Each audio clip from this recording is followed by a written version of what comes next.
But it's not considered literature, I mean, if it's not published or if it's not written for an audience, let's say, is it?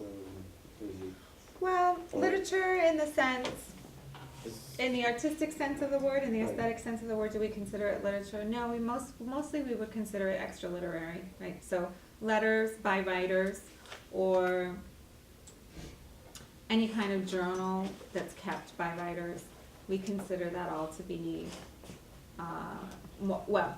I'm saying, but you know, in the tradition, in the literary tradition, Western culture, it's considered to be extra literary. It's not really seen in the same regard as other kinds of literature because it doesn't have the aesthetic or artistic quality of creation to it.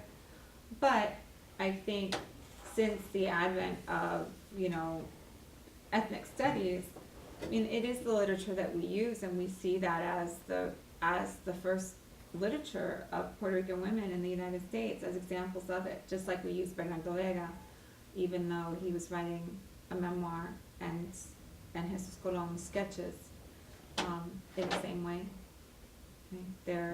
I mean, a lot of these women did publish in newspapers and magazines, so that was written for an audience, even though it wasn't, it didn't have the same possibly aesthetic component to it, right, or fictional component to it. Even though Julia de Burgos did write for newspapers, and she did write some little vignettes or stories similar to the kinds of things that Jesus Colón wrote, but they're not full stories because they don't have fully developed characters, they don't have a plot, so they're not literature in that sense.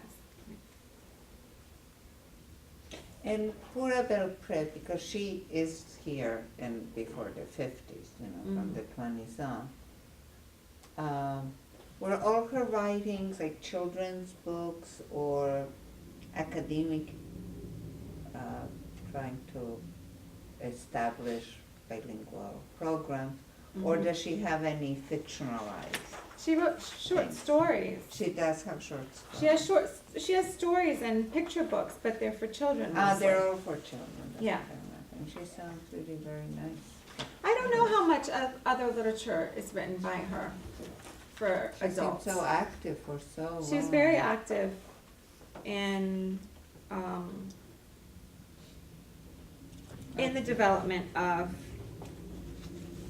bilingual education, Yeah. right? And in education in general, education of Puerto Rican community and Latino children. So we might talk about her more next week when we talk about bilingual education and Antonia Pantoja and Pura del Pre. So